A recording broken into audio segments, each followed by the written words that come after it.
Om Swastiastu. Halo semua, perkenalkan nama saya Ida Bagus Gede Yonanda Surya Putra Manuaba, kelas 11 IPA 2, nomor absen 21. Di kesempatan kali ini, saya akan menjelaskan sedikit tidaknya mengenai yoga asanas, yaitu merupakan bab 1 dari pembelajaran agama Hindu kita. Kira-kira kita ngapain aja kok bisa dibilang yoga sih? Nah, kalau kalian bernafas, itu kalian juga termasuk yoga loh. Dan juga kalian saat trisandya, pranayama, asana, itu termasuk gerakan-gerakan dalam yoga. Menarik ya. Jadi, saya akan menjelaskan sedikit tentang yoga. Yoga merupakan bahasa Sanskerta yang berurat kata yuj, yang artinya menghubungkan. Nah, yoga sendiri itu memiliki makna secara umum, yaitu suatu proses penghubungan antara Sang Atma dengan Sang Brahman atau pencipta dalam menemukan kesadaran penuh atas dirinya, atau bisa kita simpulkan dengan mencapaikan pencerahan atau mencapai kebahagiaan. Tapi yoga itu kan cuman gerakan-gerakan aja ya. Nanti dulu. Yoga itu sendiri tidak hanya berfokus pada kegiatan jasmani, tetapi juga sangat berfokus pada kegiatan rohani. Terlebih lagi pada pikiran, karena pikiran disebut sebagai control of mind. Nah, seperti disebutkan dalam Sutra Patanjali, yaitu Yoga Sutra, disebutkan bahwa yoga Citta Vritti Nirodha, yang artinya pikiran manusia itu bebas seperti kuda. Kira-kira apa sih itu Yoga Sutra Patanjali? Tahu nggak sih, Yoga Sutra Patanjali ini merupakan suatu karangan atau bisa dibilang kitab yang disusun oleh Maharsi Patanjali. Beliau adalah seorang yang menekuni yoga dan membuat kita sebuah penuntunan untuk menjalani yoga gitu.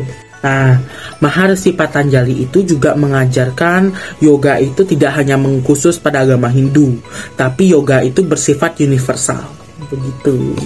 Jadi Yoga Sutra Patanjali itu ada 194 sutra di dalamnya dan juga terbagi menjadi 4 bagian, yaitu Samadhipada, Sadhanapada, Vibhutipada, dan Kaivalyapada. Semua itu memiliki pengertiannya sendiri-sendiri loh. Mulai dari Samadhipada, yaitu tata cara melakukan yoga, dan juga Sadhanapada, yaitu tata cara mencapai samadhi, Vibhutipada, yaitu kekuatan gaib yang dipelihara dengan yoga. Wah, keren. Dan juga ada Kaivalyapada, yaitu alam kelepasan dan kenyataan dari roh. Nah, ada 7 jenis yoga.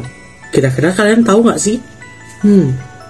Nah, yoga itu dibagi menjadi 7 jenis, yaitu Hatha Yoga, Mantra Yoga, Kundalini Yoga, Bhakti Yoga, Karma Yoga, dan Raja Yoga. Jadi, saya akan menjelaskan sedikit tentang 7 bagian yoga atau 7 jenis yoga. Pertama, dari Hatha Yoga. Hatha Yoga sendiri berfokus pada suatu gerakan-gerakan dalam yoga, yaitu seperti asana, pranayama, dan juga seperti sikap amustikarana. Jadi itu merupakan suatu gerakan-gerakan di mana dibilang yoga gitu. Dan juga ada mantra yoga. Mantra yoga sendiri berfokus pada mengucapkan mantra itu sama dengan yoga. Nah, jadi misalnya kalian saat bertrisandya itu kalian menjalankan 2 yoga sekaligus, yaitu Hatha Yoga dan juga mantra yoga. Setelah itu ada Laya Yoga atau Kundalini Yoga, yaitu suatu yoga yang berfokus pada 7 cakra pada manusia. Nah, ada juga Bhakti Yoga, di mana suatu yoga yang memfokuskan hati atau dalam diri untuk mencapai suatu ketenangan. Ada juga Raja Yoga, yaitu menitik beratkan pada meditasi dan kontemplasi. Ada juga Jnana Yoga, yaitu suatu yoga yang digunakan untuk mencapai kepandaian, atau kalian bisa dibilang menggunakan kepandaian untuk beryoga. Ada juga yang terakhir, yaitu karma yoga, yaitu suatu yoga yang difokuskan pada kegiatan reinkarnasi. Jadi kalian tuh memupuk karma baik dan juga berusaha untuk selalu berbuat karma yang bagus untuk reinkarnasi selanjutnya. Begitu. Kalian tahu nggak sih, ternyata dalam kita beryoga kan kita memusatkan pikiran. Triguna kita mempengaruhi pikiran kita loh. Penasaran nggak apa aja bagiannya? Nah, bagian-bagiannya itu ada kesipta. Kesipta artinya suatu pikiran yang tidak diam-diam atau aktif. Jadi kalian saat berfokus itu tidak bisa fokus, pikirannya kemana-mana. Itu artinya kalian sedang dipengaruhi oleh triguna rajas. Selanjutnya ada wikesipta, yaitu didominasi pula dengan rajas.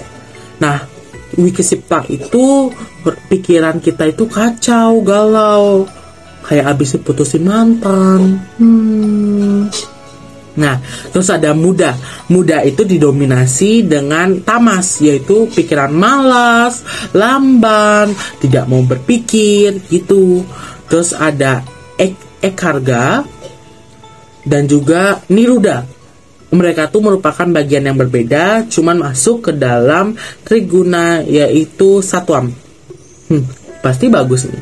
Nah, kalau ekarga itu pikiran yang terpusat, artinya kalian sudah memusatkan pikiran kalian. Nah, sedangkan niruda itu sendiri artinya pikiran yang terkontrol, atau bisa disebut dengan samprajnata yoga. Oke, jadi ada cara untuk memusatkan pikiran menurut yoga. Nah, ada sekitar 4 cara bagaimana manusia memusatkan pikirannya. Nah, pertama ada sawitarka, yaitu menggunakan objek nyata seperti arca, pelingge, atau sesuatu yang berhubungan dengan ide Sang Hyang Widiwasa. Nah, ada juga sawicara, yaitu menggunakan objek halus seperti tan mantra. Jadi kalian saat bermeditasi untuk memusatkan pikiran, kalian membayangkan bagaimana bentuk dari ide Sang Hyang Widiwasa.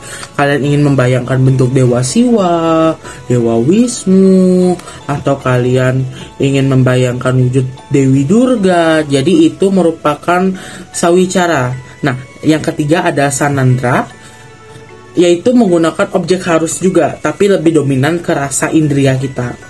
Yang terakhir ada sasmita, yaitu kita sudah menemui jati diri kita. Jadi kita berfokus pada diri kita sendiri. Kalau orang-orang sih bilangnya ini itu kayak melihat diri sendiri dalam beryoga gitu. Kalau kata orang-orang Jawa sih kita melihat sukma kita gitu. Jadi kalau misalnya kalian pernah dengar tentang Rogo Sukmo, jadi salah satu konsepnya kayak gitu. Kita masuk ke dalam Astanga Yoga. Astanga Yoga sendiri adalah 8 proses manusia dalam mencapai tingkat samadhi atau yoga. Bagian-bagiannya apa aja sih? Pertama ada yama. Yama berhubungan erat dengan panca yama brata, yaitu 5 pengendalian diri secara jasmani. Saya akan menyebutkan secara singkat ya. Ahimsa. Ahimsa sendiri artinya kan tidak membunuh. Dan juga satya. Satya artinya menekuni panca satya, atau kita ibaratnya tidak melanggar janji gitu loh.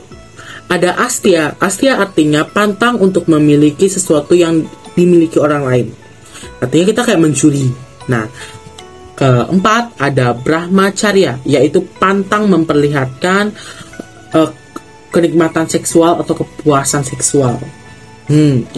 Ada yang terakhir aparigata, yaitu pantang akan kemewahan. Jadi benar-benar ini merupakan pengendalian diri ya. Selanjutnya ada niyama, yang sangat berhubungan erat dengan panca niyama brata, yaitu pengendalian diri secara rohani. Yang pertama ada saucha, yaitu bersih secara lahir dan batin. Ada santosa, yaitu kepuasan secara rohani. Ada tapa, artinya pengendalian. Swadhyaya artinya mempelajari kitab suci. Iswara Parani Dana, yaitu artinya pengabdian kepada Tuhan Yang Maha Esa.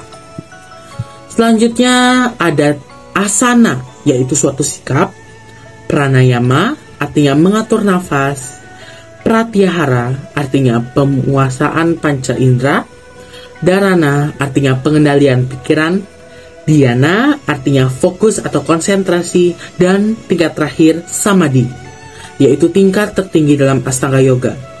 Sam artinya perkumpulan dan di artinya pikiran. Samadhi itu artinya kita berhasil mengumpulkan pikiran-pikiran kita yang terbang kemana-mana menjadi terpusat dalam satu tujuan. Nah, bagaimana sih kira-kira Maharsi Patanjali itu atau orang-orang yang menekuni yoga menurut Yoga Sutra Patanjali itu melihat Tuhan? Penasaran gak sih? Oke. Jadi, Maharsi Patanjali itu memandang Tuhan sebagai the perfect supreme being, yaitu Tuhan yang maha sempurna atau Tuhan yang maha agung. Di sini Tuhan disebut sebagai Brahman, yaitu suatu cara agar manusia atau the single being ini bisa terhubung dengan Tuhan. Jadi tujuan Yoga Sutra Patanjali ini terbukti di sini, yaitu agar manusia bisa mendapatkan penghubungan atau agar mereka lebih sadar akan siapa sih yang berada di dalam diri mereka. Gitu. Dan juga bisa disebut dengan Ida Sangyawidi sebagai pursanya, sedangkan manusia sebagai prakerti atau perdananya. Jadi mereka berdua itu harus digabungkan untuk mencapai kedamaian dan kebahagiaan untuk diri manusia itu sendiri. Oke, sekian dari pembelajaran kita mengenai yoga asanas. Dan selanjutnya kita akan membahas mungkin mengenai beberapa materi lagi ke depannya. Terima kasih sudah menonton dan terima kasih sudah menyimak dengan baik. Semoga apa yang kita pelajari sekarang bisa menjadi tuntunan untuk masa depan kita. Saya Gus Nanda akan tutup dengan Parama Santi. Om Santi Santi Santi Om.